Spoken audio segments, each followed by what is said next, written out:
But wait, a rural area surrounded by mountains. There are no resources here except that the people are using the land just to cultivate some agricultural produce. But when you look at the road, what do you see? You see a very good paved road with good markings, a nice road, no potholes anywhere, even in such a remote area. The roads you see here are better than most roads in Africa, in countries like Cameroon and some other countries. So, you see, the people understand the importance of road. That's why they don't joke with roads. They give roads everywhere. Thailand and every other country in Asia is doing the same thing except for Africa. What's the problem with roads in Africa? These guys are just cultivating rice here and some other kind of agricultural produce, but they don't joke with their roads like you can see here. So, why can't Africa do the same? Make good roads. Don't. I don't know how to say. I don't just know why it's so difficult for Africa to have roads, man. Hey, I know everybody knows about rice. Everybody eats rice. Everybody have seen rice on TV like that. But have you ever watched rice on the closer view? I know there are different kinds and species and grains of rice, but I want to show you rice like rice. Yes, this is rice. So this is the plant, which is just a grass, and that grass grows some flowers, and that flowers happen to make grains, and the grains is what is rice. So when it starts to get brown, that means the rice is about to get ready, and the whole of this field is just rice, and it is these tiny grains that becomes filled in a bag, and then we have a sack of rice, and like that. Rice is very complex and very complicated and very difficult to cultivate it. But that's what almost all the countries are doing in Asia, and they are very successful at producing rice. And rice is a globally consumed food. So now that you are seeing rice for yourself, tell me what you think about rice. Do you think you can cultivate rice? Or do you think the cultivation of rice is beautiful? This rice is being cultivated in China, and you see it is professionally done. Apart from rice, you won't see any other kind of grass in here. That tells you that their level and their method of cultivating rice is very advanced, and I believe that's a rice processing plant over there. So when we talk about being advanced, being technologically and professionally advanced, you see how people do things. This is not a very big rice field. It's just like, from there, that's the factory, from there to there to there to there, just a few hectares of land, and they use it to cultivate rice. But you won't believe the quantity of rice that they can produce from here. As you can see, everything is professionally done. In their rice field, you won't see anything like grass or other kind of pesticide except rice. And you can see that the rice is doing excellently well. And then when the rice is cultivated, they don't have to go anywhere far to process it. The factory is just right here. And then we have a good road, and they use that road, and they can send the rice to anywhere they want to send in China. So this is what we call government and private entities and the whole country working together to make things come real, to make things come to life, which is what I'm encouraging African countries to do too. So this is like a staff quarters of a rice processing plant. You see, they have a small nice compound here where probably some of the workers will live.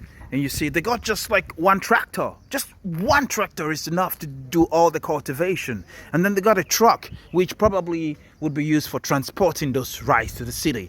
And, they got a few other machines, like you can see. But it's a big and it's a successful factory. Yeah, they got one bulldozer there, maybe probably to make new fields. And they got a few machines, they got a few cars, and that is it.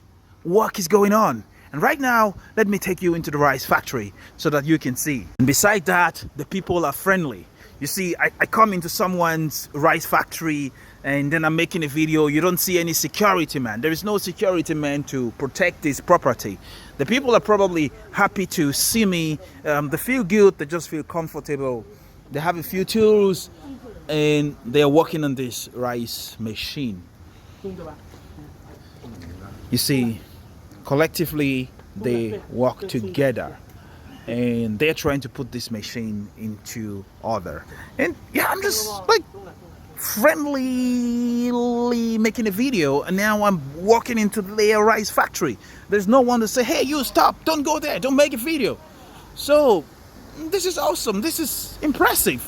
All they care about is their job, what they do. And this is it.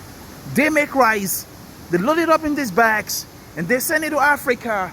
And you are telling me that, oh, Africa has no money, Africa has no food, Africa is hungry, Africa has no rice. But the question I want to ask you is, Africa has land, right? You have land.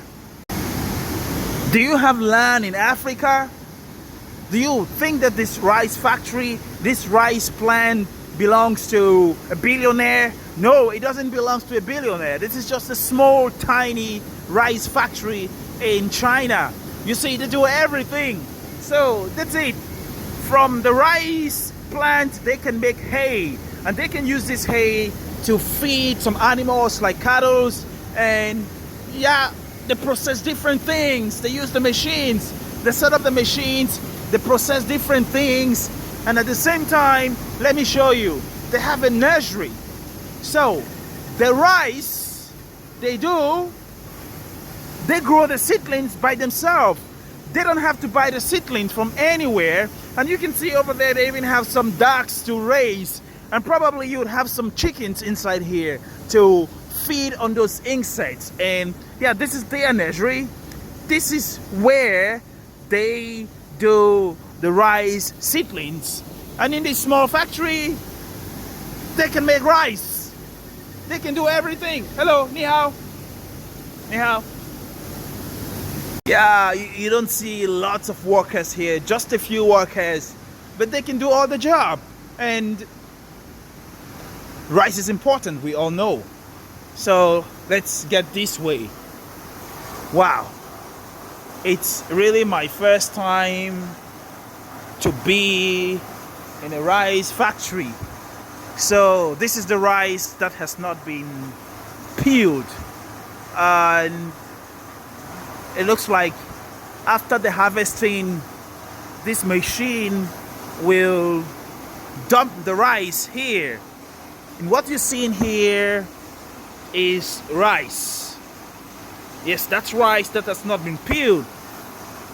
You can see how much rice they can produce here with just not a very big rice field, right?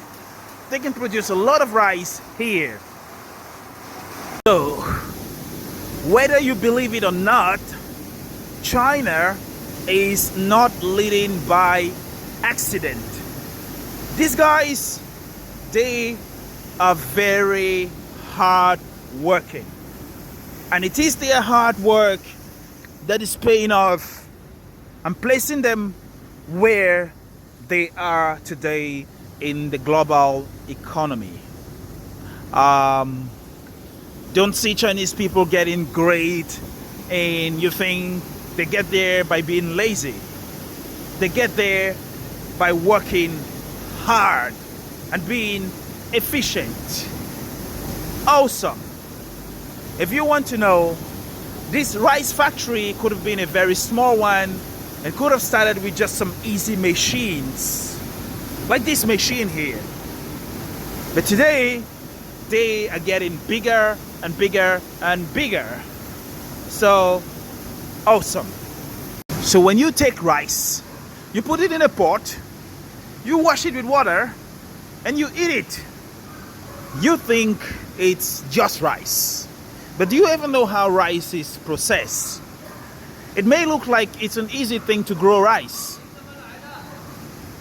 我的朋友给我一起来，他在上课，他在那边，他上课好了，然后我们啊，英语课，啊，你走路上来的啊。So I'm in a place where it's kind of really hard to get to. Very few people, even Chinese, have been here. So I was talking about, you may think that the process of doing rice is easy. It is not easy, but for the Chinese, it's not difficult. All it needs is some manpower and people coming together to do things. And then it works.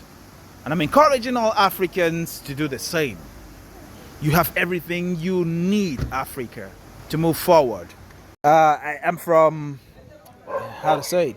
Well, he has a nice dog, a little cute boy in his father's rice factory, and having a cool time in the village. So what's your, yes, he likes you very much. What's your name? Hello? What's your name? Nice to meet you.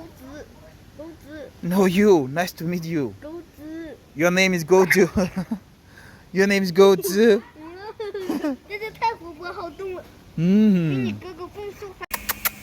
Hello? Whoa, she's got puppies, all black puppies. 1, 2, 3, 4, 5, 6. Oh, they got lots of dogs here. So look at this delivery truck that's bringing them some supplies here in the village. Probably these guys used to do some business in the city, and now they quit the city and they're back here to do agriculture. You know the interesting thing? This heavy, big looking truck is an electric truck.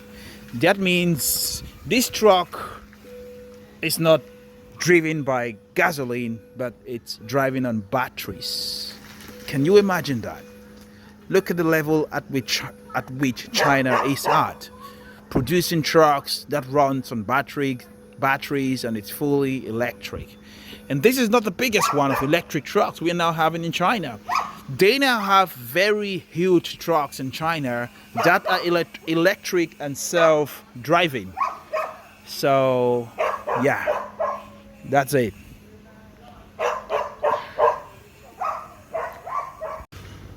Sometimes I see people making videos say, oh, Iran is very beautiful. Oh, Gaza is not beautiful. Oh, Thailand is so beautiful. Oh, Ukraine is not beautiful. Oh, China is not beautiful. What I want to tell you is the world is the world. We are all on Earth. And every part of Earth has its own unique beauty. If not of man's destruction and pollution, Earth is a very beautiful place. Just like right now, you are seeing this beauty, a rice field surrounded by mountains and a beautiful sunshine, a beautiful weather coming from China. Yes, there are times when China gets very cold and it looks ugly during the cold times, and there are times when it gets very hot, like coming soon, and it would look very hot during the hot seasons. There are also days when everything looks just fine. So, where you are living, is it beautiful or not? For this rice field, in this big rice field you see here, not very big, you know, compared to bigger rice field, but like from there to here to there and then to here, just this piece of land. For it to be very successful, there have been extensive work from the government and from the private sector. Like the government gave the people good road, and you see there is a good drainage system here. If there wasn't this drainage system here, probably this rice field would be flooding in the rainy seasons. And besides, you see that everything looks very leveled and very organized. But when I show you in there, there are just a few machines, just 1 or 2 or 3 machines. And this is not a state-owned business. This is just a one family business, but they are doing so good. That's just because they organize themselves, they know exactly what they want to do, and they do things smartly. So I am giving this as an example to Africa, and I am telling Africa that you have everything, you have resources, and you can definitely, probably do things like this. And you don't need some foreigners to come to your country to help you do these things. You can do it by yourself, Africans, in just any other part of the world. Yeah. Hi guys, this is corn. Yes, this is corn. But I don't know if corn usually have some grain shooting like some flour grain shooting like thing on the top. Like, I don't know. I know that yeah, corn has corn. But how about this thing on the top, this grain-like thing that looks like rice or millet?